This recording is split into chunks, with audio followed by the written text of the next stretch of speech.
샬롬, 한 주간을 마무리하고 주일을 기다리는 토요일 아침입니다. 특별히 오늘은 위더스 앙상블 아카데미가 있는 날인데 참 오랫동안 이런 모임들이 자발적으로 이루어지기를 소망해 왔습니다. 그런데 드디어 그 일이 시작되었습니다. 여러분의 많은 참여와 기도를 부탁드리고 오늘 하루의 삶과 교회의 모든 행사 위에 하나님의 풍성하신 사랑과 부활하신 예수 그리스도의 능력과 은혜 그리고 성령의 충만하심이 함께하기를 기도하고 축복합니다. 함께 읽고 묵상할 말씀은 갈라디아서 3장 6절로부터 9절 말씀입니다. 제가 읽어봅니다. 아브라함이 하나님을 믿음에 그것을 그에게 의로 정하셨다 함과 같으니라. 그런즉 믿음으로 말미암은 자들은 아브라함의 자손인 줄 알지어다. 또 하나님이 이방을 믿음으로 말미암아 의로 정하실 것을 성경이 미리 알고 먼저 아브라함에게 복음을 전하되 모든 이방인이 너로 말미암아 복을 받으리라 하였느니라. 그러므로 믿음으로 말미암은 자는 믿음이 있는 아브라함과 함께 복을 받느니라. 아멘. 저는 오늘 이 본문의 말씀을 통하여서 예수님에 대한 믿음이 흔들릴 때라는 제목을 가지고 생각해 보고자 합니다. 그리스도인에게 예수 그리스도에 대한 믿음이 흔들린다는 것은 자신의 존재와 삶 전체가 무너질 수 있는 매우 심각한 문제입니다. 그리스도인의 삶을 지탱하는 힘은 믿음의 대상인 예수 그리스도에게 있기 때문이지 우리가 얼마나 오랫동안 믿음으로 살아왔는가에 달려있는 것이 아닙니다. 이것이 모든 그리스도인에게 있는 하나님의 은혜의 시작입니다. 그런데 예수 그리스도에 대한 믿음이 흔들리는 위험한 상황이 갈라디아 교회에 들어온 유대인 출신의 유대주의자 교사들에 의해 실제로 발생했습니다. 이들은 할례와 율법 준수를 포함한 유대인의 삶의 방식을 통해 하나님께 의롭게 되어야 한다고 주장했습니다. 이 문제는 단순한 작은 사건이 아니라 마치 산불처럼 빠르게 퍼져나갔습니다. 이미 예수 그리스도를 통해 하나님께 의롭게 받아들여졌다는 사실에 대한 믿음과 성령의 인도하심에 순종하는 마음으로 신앙생활을 해왔음에도 불구하고 다시금 무언가를 행해야만 하나님께 받아들여질 수 있다는 주장이었고, 이런 주장은 하나님께서 이미 이루신 일을 정면으로 부정하는 반역 행위였습니다. 이에 바울은 갈라디아서 3장 5절에서 너희에게 성령을 주시고 너희 가운데서 능력을 행하시는 이의 일이 율법의 행위에서냐 혹은 듣고 믿음에서냐 라고 강력하게 질문하며 거짓 교사들이 내세우는 아브라함의 예를 소개합니다. 저는 참으로 감사한 것이 우리의 믿음이 예수 그리스도를 통해 하나님께 받아들여졌다는 사실을 믿는다는 것입니다. 비록 우리의 행위가 완전하지 못하고 순수한 동기에서 비롯되지 않을지라도 예수 그리스도에 대한 믿음은 결코 흔들리지 않는다는 점입니다.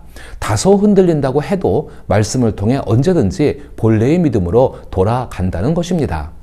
예를 들어 목사가 교인분들에게 아브라함은 구원을 받았습니까? 라고 질문한다면 대부분의 교인들은 오히려 그 질문에 의아함을 느낄 것입니다.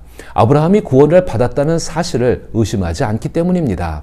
그러나 그 질문을 아브라함은 예수님에 대해 알지도 못했는데 어떻게 구원을 받았습니까? 라고 바꾸면 대부분의 교인들은 아브라함은 믿음의 조상으로서 믿음으로 구원받았다고 대답할 것입니다. 또한 창세기 15장 5절 말씀인 아브라함이 여호와를 믿으니 여호와께서 이를 그의 의로 여기시고를 근거로 아브람, 즉 아브라함이 되기 전부터 이미 하나님을 마음으로 믿었기에 하나님께서 그를 의롭다고 여기시고 구원하셨다는 점을 오히려 저에게 설명할 것입니다.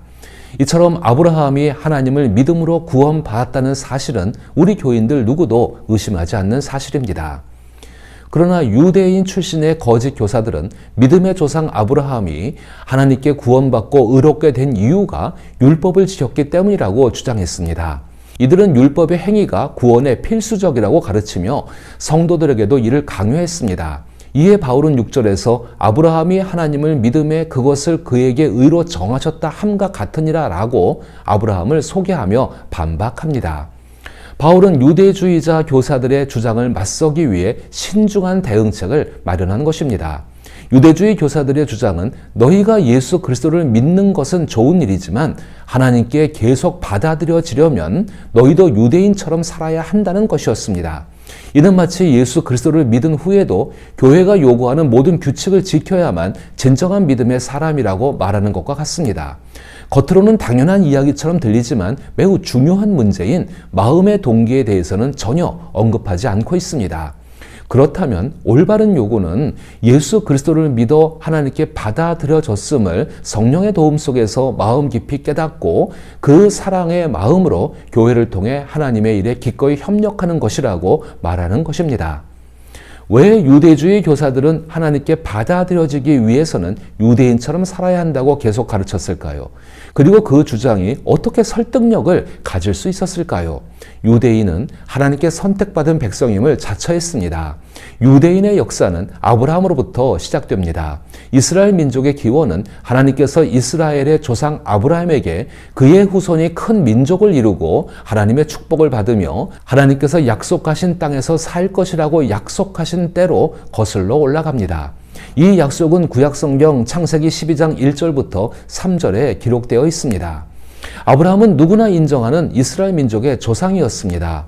바울은 예수 그리스도에 대한 믿음이 흔들리고 있는 갈라디아 교인들에게 유대주의 교사들이 주장하는 아브라함에 대해 다시 생각해 보도록 권면합니다. 바울의 논점은 명확합니다. 유대주의 교사들은 아브라함을 단순히 조상으로만 여겼습니다. 이것은 거짓 교사들, 즉 유대주의자들은 아브라함이 처음부터 하나님을 믿음으로 의롭다함을 받았다는 사실을 간과하거나 부인했기 때문입니다. 아브라함의 가장 중요한 점은 그가 믿음의 사람이었다는 것입니다. 바울은 이 점을 더욱 명확히 하기 위해서 갈라디아서 3장 9절에서 그러므로 믿음으로 말미암는 자는 믿음이 있는 아브라함과 함께 복을 받느니라 라고 말합니다. 바울이 이렇게 강조하는 이유는 유대 민족의 시조이자 유대인 신앙의 본보기인 아브라함도 바울의 주장에 동의할 것임을 보여주기 위한 것입니다. 6절의 말씀은 창세기 15장 6절을 인용한 것입니다. 다만 그 당시 아브라함은 아직 아브람이라는 이름으로 불리고 있었습니다. 창세기 15장 6절의 아브람이 여호와를 믿으니 여호와께서 이를 그의 의로 여기시고 라는 말씀과 갈라디아서 3장 6절의 아브라함이 하나님을 믿음에 그것을 그에게 의로 정하셨다 함과 같으니라 라는 구절에서 여기시고와 정하셨다는 표현은 동일한 의미를 담고 있습니다. 여겨지다, 정하셨다와 같은 의미를 지닌 선언되다, 간주되다 라는 단어들은 헬라어에서 주로 회계 용어로 사용됩니다. 이 단어들은 돈이 수령되어 특정 용도로 정상적으로 지불된다는 뜻을 가지며 이전에는 없던 지위가 어떤 대상에게 부여되는 상황을 나타냅니다. 예를 들어 전세로 살던 집을 구입할 때 이미 지불한 전세 보증금이 집값에 포함되는 것과 같습니다. 즉 이전에는 단순히 전세금을 내는 것이었지만 이제는 집주인이 되는 지위가 부여되는 셈입니다. 만약 집주인이 전세 보증금만으로 세입자를 집주인이 되게 한다면 세입자의 느낌은 어떠할까요?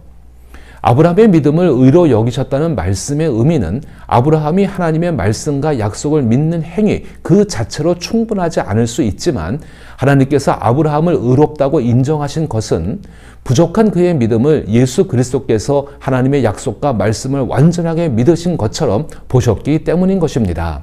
다시 말해 집을 사기에는 턱없이 부족한 전세 보증금으로 세입자를 집주인이 되게 한 것입니다. 그리스도인이 예수 그리스도를 믿음으로써 하나님께 받아들여지고 하나님의 존재를 믿으며 또한 하나님께 순종하고 예배하는 것이 마땅하다고 믿을 때 그 믿음에서 의로운 삶이 자연스럽게 흘러나오게 됩니다. 다시 말해 이미 의로운 삶은 그리스도 예수 안에서 주어진 것입니다.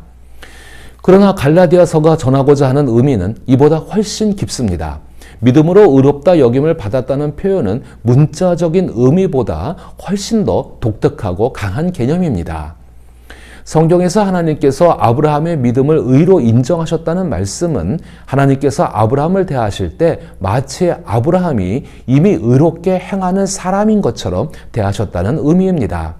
이는 아브라함의 행위가 하나님을 기쁘시게 하는 의의 본질이 아니라는 점을 분명히 하고 있는 것입니다.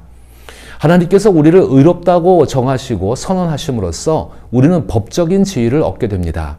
실제로 우리의 마음과 행동은 여전히 불의하지만 하나님께서는 마치 우리가 전혀 죄가 없는 사람인 것처럼 우리를 대해 주십니다.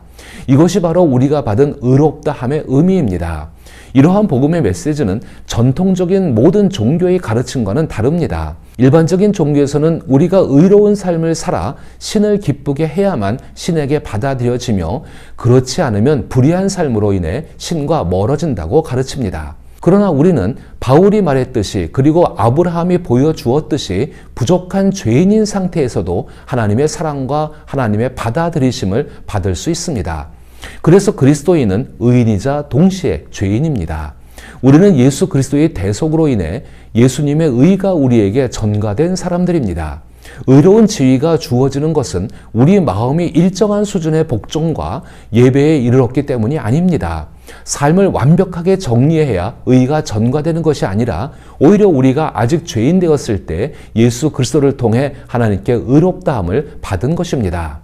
그래서 바울은 7절에서 그런즉 믿음으로 말미암은 자들은 아브라함의 자손인 줄 알지어다 라고 말합니다. 여기서 중요한 것은 그리스도인들은 아브라함의 육적 자손인 유대인이 아니라 아브라함과 함께 복을 받는 영적 자손, 즉 동일한 믿음을 가진 믿음의 자손임을 강조하고 있는 것입니다. 또한 바울은 8절에서 다음과 같이 말합니다. 또 하나님이 이방을 믿음으로 말미암아 의로 정하실 것을 성경이 미리 알고 먼저 아브라함에게 복음을 전하되 모든 이방인이 너로 말미암아 복을 받으리라 하였느니라. 이미 구원을 얻은 믿음은 우리의 행위가 아니라 하나님의 공급하심을 신뢰하는 것입니다. 아브라함의 경우 그의 상속자는 전적으로 하나님께 달려 있었으며 아브라함 자신에게는 달려 있지 않았습니다.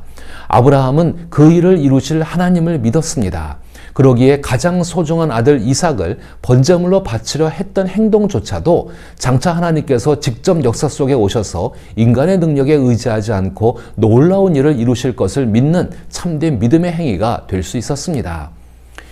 이제 우리가 여러 가지 이유로 인해서 예수 그리스도를 믿는 믿음이 흔들릴 때 아브라함의 믿음을 의로 여기신 하나님의 은혜가 우리의 행위나 자격이 아니라 전적으로 하나님의 약속과 말씀에 근거한 것임을 새롭게 깨닫기 바랍니다. 이 진리가 우리의 부족함이나 연약함에 얽매이지 않고 오직 예수 그리스도의 의를 의지하여 하나님과 세상을 위한 삶을 살아가도록 인도합니다. 우리의 행위가 아니라 하나님의 은혜와 예수 그리스도의 완전한 순종이 믿는 모든 이들을 새롭게 하고 자유롭게 했다는 사실을 마음 깊이 새기시기를 바랍니다. 그러므로 오늘도 하나님을 신뢰하며 주신 약속을 굳게 붙드는 믿음의 삶을 실천하기를 기도하며 축복합니다.